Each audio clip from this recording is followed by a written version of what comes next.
Hello, welcome to Brimwood Farm and to my Saturday night live stream. So I am back. So I'm apologies for last week. I was camping. If you saw the farming vlog. So last week we were actually up at the farm. We went for a long weekend to try and catch up with a load of work, and we camped for a couple of nights. So on the Saturday night, by 10 o'clock, I was definitely tucked up in my sleeping bag, accompanied by dogs, and just snuggled up. The Friday night, it absolutely poured. If you saw the start of that vlog, no sooner had we got there and started to put up the tent, it just began to pour. And then the thunder came across and the fork lightning, and it was kind of epic, really. And then on the Saturday night, my niece stayed over. She's 5. It was her first ever camping trip, so luckily the rain held off.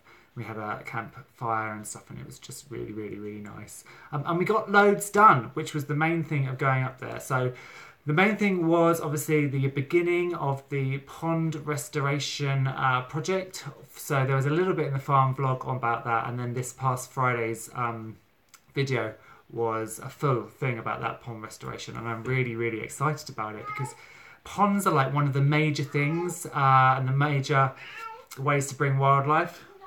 What do you want, Cat? One of the major ways to bring wildlife to anywhere. And I dug my mum a new pond last year, and within a few weeks it already had water boatmen in it, and it is absolutely thriving. But as you saw from that pond, it is clogged up. It's had years and years of decay and leaves falling in. I don't even know the water depth, but I would assume there's probably only a few inches of water depth before you hit mud. So it's going to need cleaning out. But I'm really, really excited because I just want to bring it back to this really cool, wildlife-friendly pond where we've got dragonflies and amphibians and a water hole for local, foxes and hedgehogs and things like that. So it'd be really, really, really cool. So obviously we started with that project. We checked in on the owl boxes. We didn't see or hear any barn owls this past weekend, even though we actually did. I tend to play a couple of barn owl screechy sounds just to see if I can get any calls back. There weren't any. We did hear tawny owls both nights, but it was a bit wet, and so the tawny owls were probably huddled up in a tree and keeping out of sight. And the owl box I haven't checked yet, so I'm going to check probably in November. I'll get the ladder up there, and we can climb up and we can start looking in the owl boxes and see if there was anything happening this past year. Obviously, we didn't see any owlets, but that's not to mean there aren't any, because obviously we're only up there every month or so. So we checked that. The wildflower meadow field is progressing nicely. The farmer actually topped the entire field for us. So topping just means taking off all the stalks and the top of the weeds. So it's nice to see the whole field for once. We saw a couple of deer. I haven't actually ID'd them yet. One was definitely a muntjac, and I think the other one might have also been a muntjac. But we might have seen sika deer, but again, we're not totally sure yet. We might be more lucky when we go up in sort of October, November, because it'll be the rut, and then we might be more likely to see sort of groups of deer rather than just individuals. So I'm hoping we'll find more deer. But if we had sika deer, it would be amazing. I mean, muntjacs are pretty common across everywhere. A bigger deer like a sika deer would be really, really cool. So that was the wildflower meadow project. The bluebell wood obviously is ongoing. Was there anything else? Oh, and I was clearing brambles. So where we camp, as I've shown you before, we're clearing that whole edge of the pit to put up fencing. And then I'm also going to be doing the nuttery there as well. And the idea is to have the nuttery, say, here, and then to have a willow dome, a living willow dome structure that will grow up, and I'll twine into one of those big actual domes that you can walk through and sit in, and then a buddleia kind of hedge along it, so the way into the nuttery is through this willow dome, a buddleia hedge, and then we're going to have a slightly longer wildflower meadow patch on the other side, but we're going to use some perennial... Look, Budgie, I'm doing a live stream. He doesn't care. We're going to do a wildflower meadow, but with some perennial and ornamental things. So it's things like GMs, foxgloves, maybe some penstemons and stuff like that amongst the grasses. So it'll be a more coordinated ornamental wildflower meadow, but it will still serve a good purpose of looking great and attracting wildlife. So I'm really excited. There's tons of stuff to do, and when I'm sitting here thinking about the farm, I think, yeah, I can do this and this and this and this and this. And then we get there, and as you saw, there is so much going on up there, and it's such a big space. It always kind of shocks me when I start to cut things back. And I was there for 3 hours with that Makita chainsaw, and actually it didn't look like I'd done a lot of work. But we had brought down a lot of wood, so there's obviously a ton of work still to do there. So then, quick updates on this past week. Monday, obviously, I showcased that Mina lobata, the Spanish flag plant. It's finally flowered, and it looks glorious. I love it. And we had Storm Aileen earlier this week, and you know that trellis was flip-flopping all over the place, so I thought it's going to come off. But that Mina lobata vine kept it up there. So I'm definitely going to invest in some more clematis and things like that to grow along there, because as they interweave amongst all that trellising, it gives it just a bit more strength against the wind. And we get a lot of wind here because we're near the Thames, so the wind kind of barrels up the Thames, and then we're literally 2 streets away maybe from the Thames, even though we're on a hill, and so the wind then whips up and can get quite rough here compared with other places around the local area. Wednesday we had the chicken check-in, so we went to Emma and Rob's and we saw their beautiful battery hens, which looked such good condition, although if you read the description you'll know that one of the star hens, I think she was the second one up, Tasty, actually died an hour before I hit publish on that video. I think from what the owners were saying, from what Emma and Rob were saying, she got sour crop and she was treated for it and she just wasn't getting any better, sadly. So, and then yesterday obviously was the pond restoration product, and then today I've just been mega busy because tomorrow is the Mid-Essex poultry tabletop sale.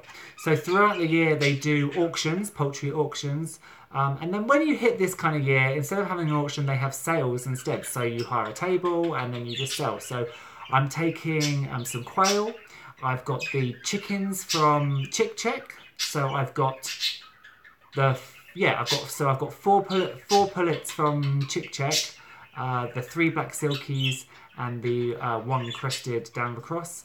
And then I'm also taking one of the Igsworth roosters, just in case anybody wants some new bloodstock. I won't, because we're going to eat them, I'm not going to sell them cheaply just for somebody else to take them for meat, because I want that meat. But if somebody wants some new bloodline for their Igsworth stock, then I'm going to take him as well. And then I've got a few more pullets from a later hatch, some Danver pullets. So pullets, cockerel, quail eggs, and then I've just been doing some plants as well. So we've just got a few. I've just been, basically most of the plants that I was preparing to take to the sale haven't got to a stage yet where I feel like I could sell them. So things like herbs, rosemary, lavender, mint cuttings and things, they haven't established themselves into proper little plants. So I've basically just gone around the garden and into the greenhouse and raided everything that I can think of. And I've just made up these little pots of succulents with some nice grit on top, and so hopefully we can sell a few of those as well, because at the moment they're just taking out space out there really. So if I can make a few quid off selling them, it all goes into Brimwood Farm and helping build the business and fund the live streams and everything like that. So I'm really excited about that sale. It does mean an early-ish start, so the local auction is literally 2 minutes down the road. This auction is about 45 minutes away.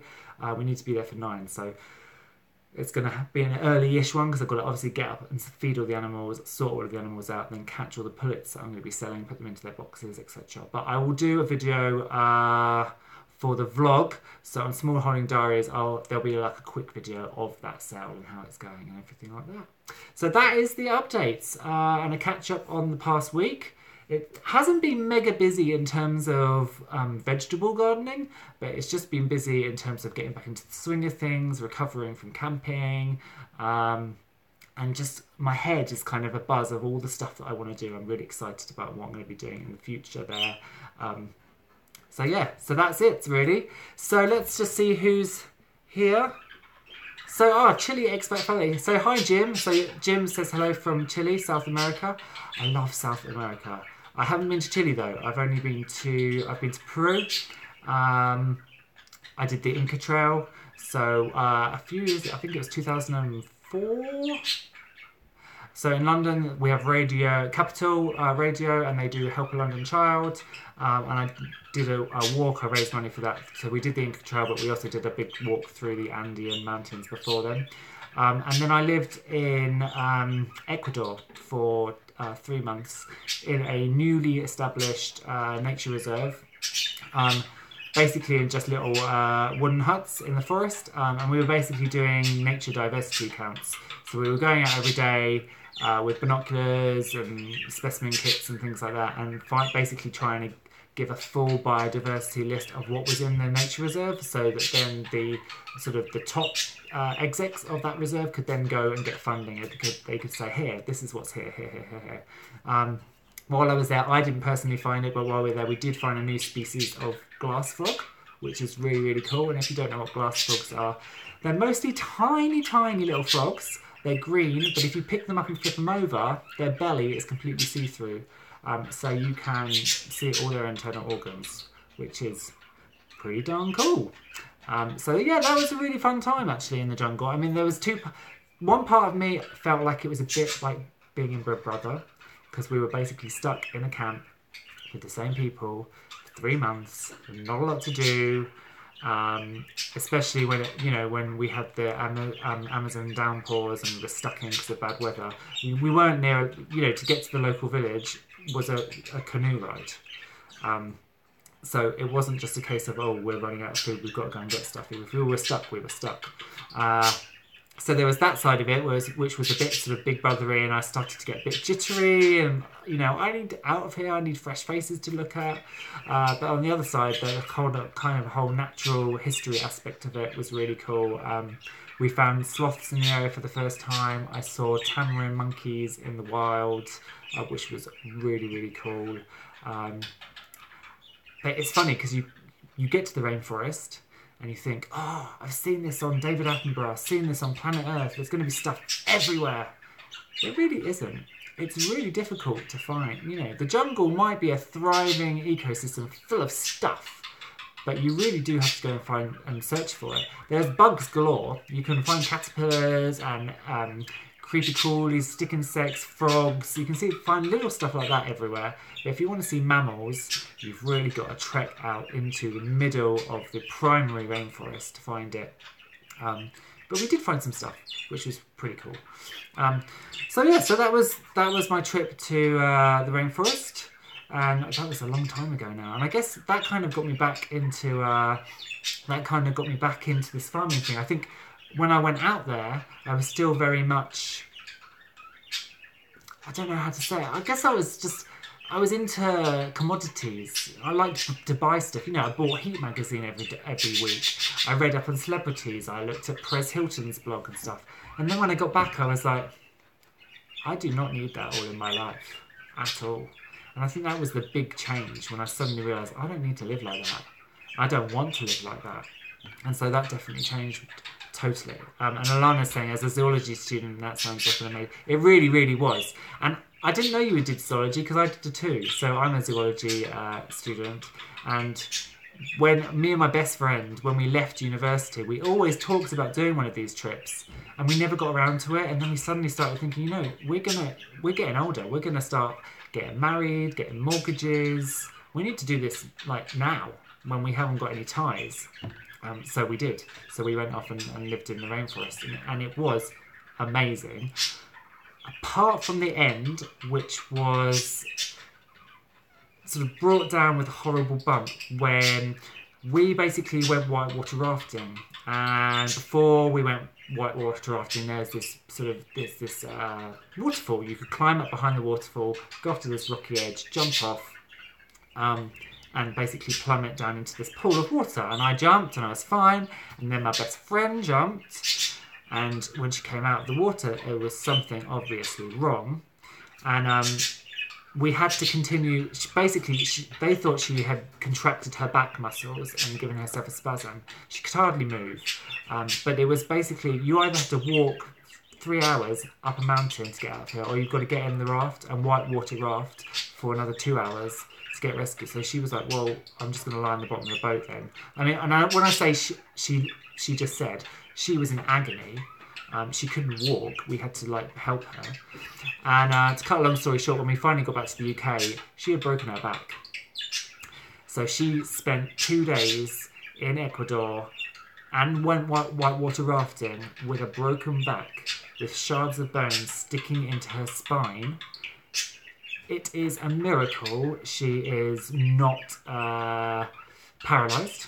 She's absolutely fine.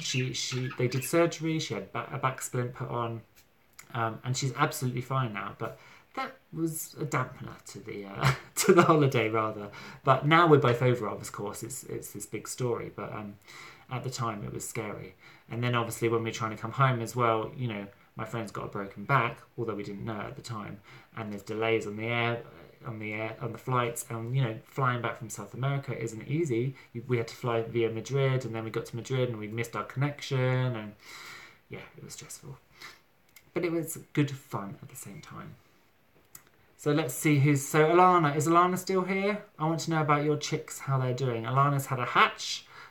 She's been updating us all on the Brimwood Farm community page, and she's been hatching out chickens, and she's got more hatching eggs coming, so she's definitely caught the bug. I've done my last hatch of the year now. That is it. No more, because it's getting cold, and the thing that I can't deal with, I can deal with the stinky poo smell up to a point, but it's the feather dust that really, I don't do well with the feather dust. And so when you can't put the chicks out because it gets too cold and you have to keep them in, it gets too much. So Alana says the chicks are doing fabulously. How were they last night? Because I know Alana was putting some of her first chicks out last night. It was a coldish night last night, actually. The temperatures dropped and she was worried about whether they'd be okay outside. So I hope they are all right. And you didn't have to go bringing them in, because it has been known for me in boxer shorts and a hoodie to be bringing chicks in at 2 a.m. in the morning, because I've suddenly just been lying in bed thinking it's going to be too cold, I'm going to go down in the morning and they're all going to be dead. And so I've had to get up and go out in the skimpiest outfit and sort of bring them all back inside because I was worried. So they didn't go out in the end. The weather has been miserable. Yeah, that's probably a good plan, because yeah, chickens actually, because they have a higher body temperature than us, as long as they've got a dry, draft-free place to be, they're normally pretty good. And chicks will huddle together in a corner. You've seen in the brooder, they'll huddle together. So they're normally pretty good, but obviously, when they've been brought up inside, you don't want to just shove them out into the garden, into the coop on a cold night, because you don't want to lose babies. So Alana's saying the big chicks definitely want to be out though. They're getting a bit frustrated in the house. I know, and they want to show off their chicken personalities and their natural behaviour with dust bathing and things like that, don't they? And sort of the social interaction, especially where you get two sort of going at each other and learning that kind of social behaviour. And then they're stuck in the house in their smaller brooder box or whatever, and you want to get them outside. But I know it can be really frustrating, because I've been there, done that.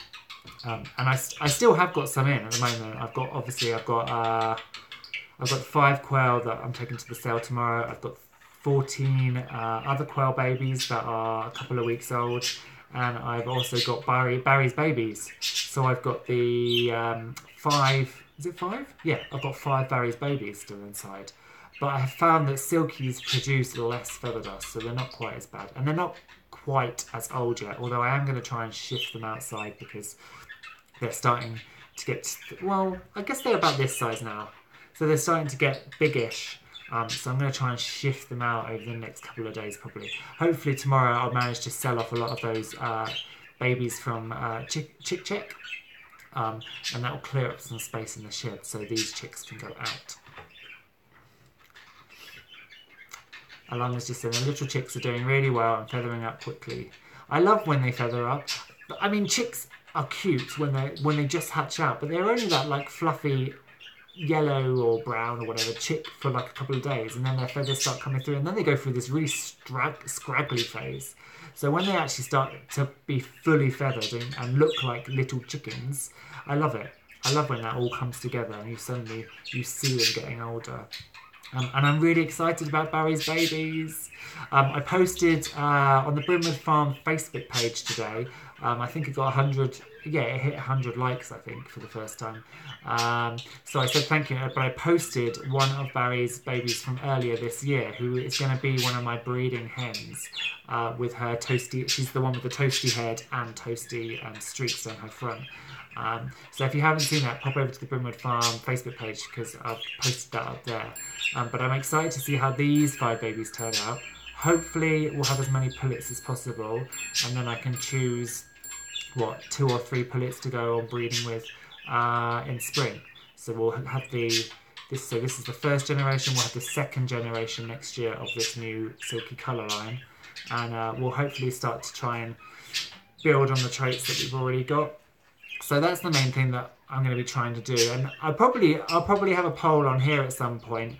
I'll pick out the top hens that I want to use, and I'll probably have a poll to see what you guys like in terms of their characteristics. So whether you like the budgies are being really loud. It's because he's not getting his way with her. He really wants to have his wicked way with so it's Io and Sunny, and Io really.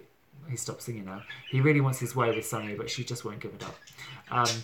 But yeah, so back to the silky chickens. So I'm starting this new colour line, mainly because of people on YouTube, actually, because I posted this video about mistakes breeding silkies, because I was trying to breed a pure white silky, as you know, with Barry, and then Barry developed all these toasty brown bits, and I didn't really like it because I think he just looks a bit rusty.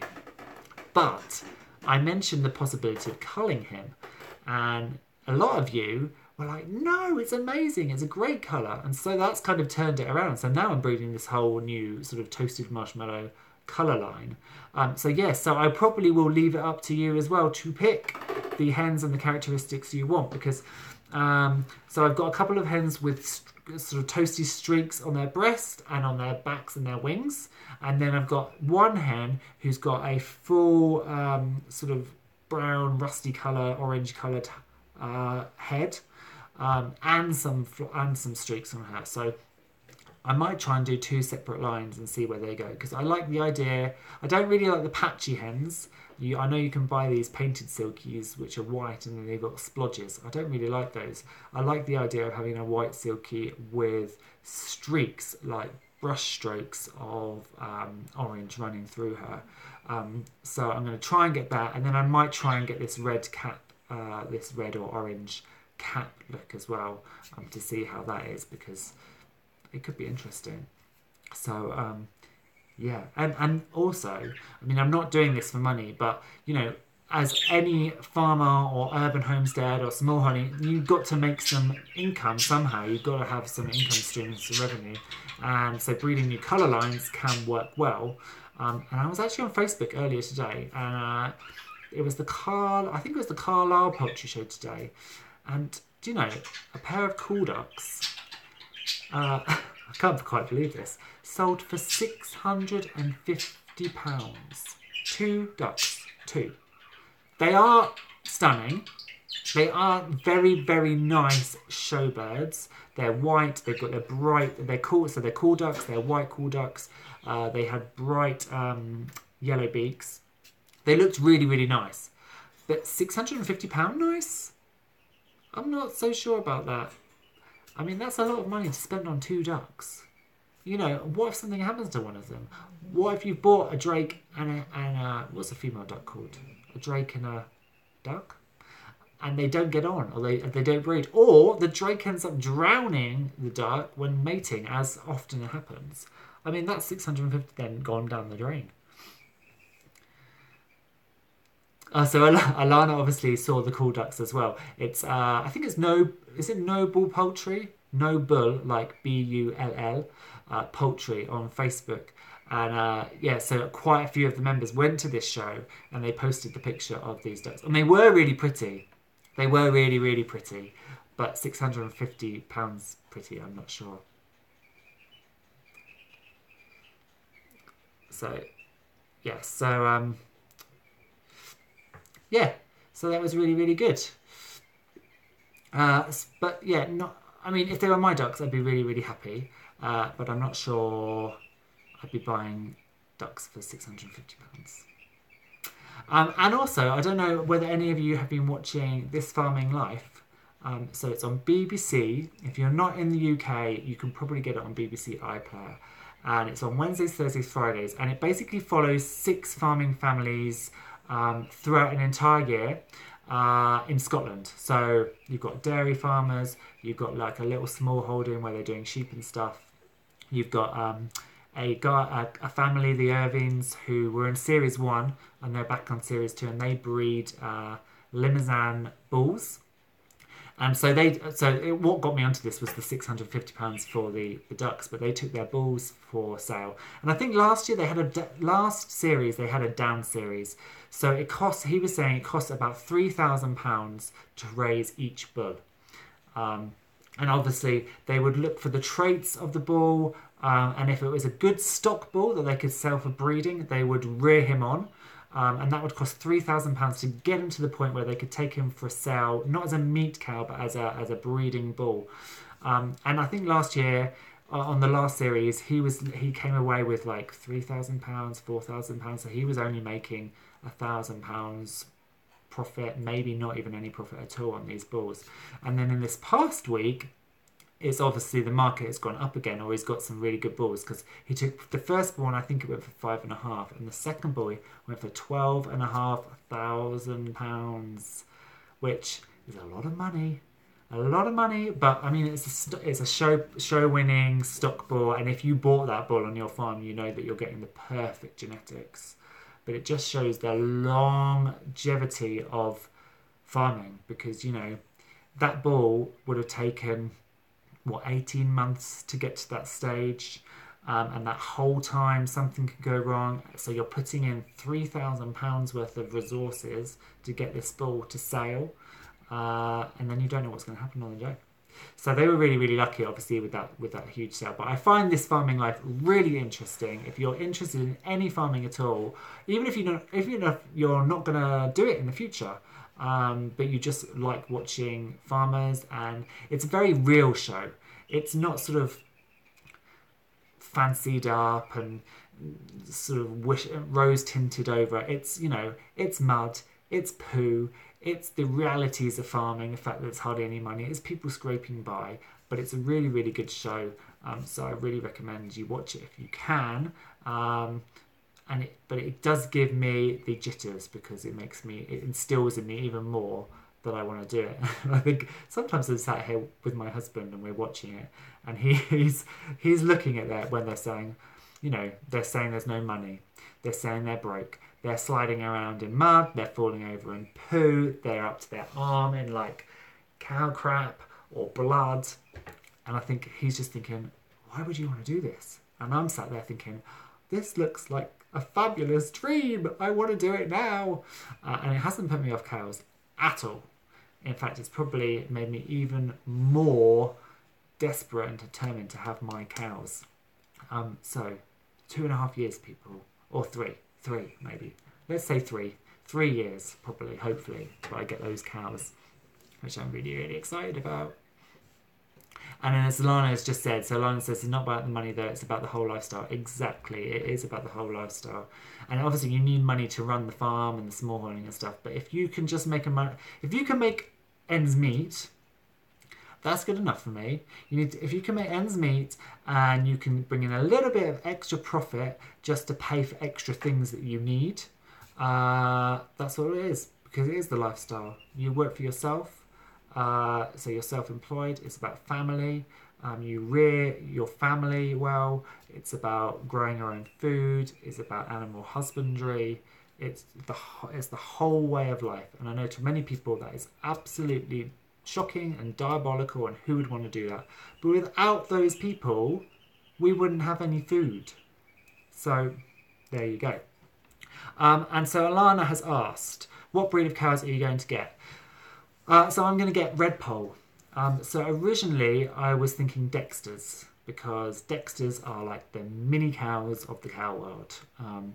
So they're a miniature cow. They're really not very big. I mean, some Dexters, there are some dogs bigger than Dexters. Dexters can be like the size of a really large Alsatian, or a Great Dane, that sort of size. So I was originally going to think about Dexters, and they're a dual purpose as well. So although they're primarily bred for meat, if you get the right strain and the right heritage of Dexter, you can actually milk them as well. So you can use them for both milk and meat. However, when it came to it, a lot of people that I talked to, especially Dexter breeders at agricultural shows, said that Dexters can be really flighty. And though they may be small in stature, their personality and characteristic can be difficult. So I started wondering about whether I wanted Dexters or not. And then my whole thing is in Suffolk, I'm going to be trying to do local rare breeds. So I came across the red poll, which is, as you can imagine, a red cow. It's a cross of an ancient, gone, extinct Suffolk and Norfolk cow that was crossed. And they are not huge cows, but they're not small cows either. So they're probably, they're not vast monsters. They're probably the size of your Jersey cow or whatever. And again, they are dual purpose. So you can raise them for meat and you can milk them. So the plan will be to get a couple of suckling heifer calves, keep them for, obviously rear them up. So you've got them from calves. You've got 18 months then of animal husbandry and learning to do before you even have to think about insemination. And then you get to know your cows. They become really tame. We can get around the process of learning how to keep cows. So that's the idea of having those two red poll heifer calves. Grow them up to adults. Buy some sperm in from a really top red poll bull. And then get the line going, and then any resulting heifers can be kept in the herd, and any resulting bulls. Again, I would like to go down the breeding stock rather than just steers for meat. So again, I'd be doing what the Irvings are doing, so breeding my bulls and raising them to a point where I can differentiate who's really, really good stock bull, as in terms of conforms to the red poll standards, and the bulls that don't will go for meat, and the bulls that do will be reared on and sold hopefully for some profit, but as breeding bulls for other farms, because the red poll is not a massively common cow. It's still a rare breed. And so it would be nice to get some more genetics out there. So that is the cow that I am aiming for. And again, that's because we're in Suffolk. So that's why I'm doing Ixworth chickens, because again, Ixworth is a Suffolk town or village. And why we're going to do Suffolk sheep as well. Although obviously there's going to be some deviation from that, because I want Muscovies, and Muscovies are not, I don't think Muscovies are even British. I want to have some peafowl. I want some goats. And there definitely aren't any Suffolk goats. So we will be deviating a little bit from that. But yeah, it should be good. I'm looking forward to it.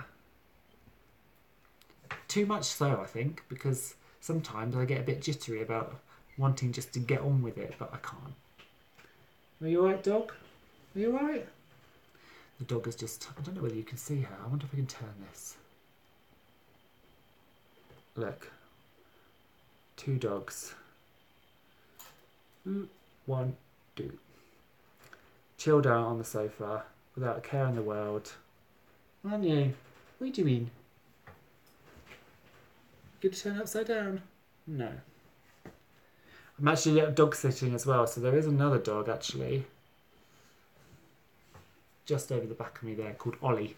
He's a Jack Russell Springer Spaniel mix. He's a bit tubby, so every time he comes to stay I decrease his food and take him on extra long walks to try and get some weight off. Although I don't tell him, I just decrease his rations. So, I think that's about it. I've given you all the updates, and actually I'm going to have an early-ish night because I've obviously got the sale tomorrow. So if nobody's got any questions or anything, I think we might end the live stream early tonight, just so that I can tally up put all the cockerels to bed because I haven't gone down and picked up all the cockerels and put them in their little sleep boxes yet. So I need to go and do that. Yeah, and then get to bed myself because I'm going to have to get up about 7:30 just to sort everything out. And okay, 7:30 isn't early for everybody, but it is for me. I'm not an early person. Thank you, Alana. I will let everybody know how the sale goes. If you are not in the Brimwood Farms community group yet, please come and join. That you'll get to see posts from me, but also from people like Alana and Jeff and another Jeff from Canada about chickens and veg and loads of stuff like that. So please come across. I will see you all again soon. Thank you for stopping by, and good night.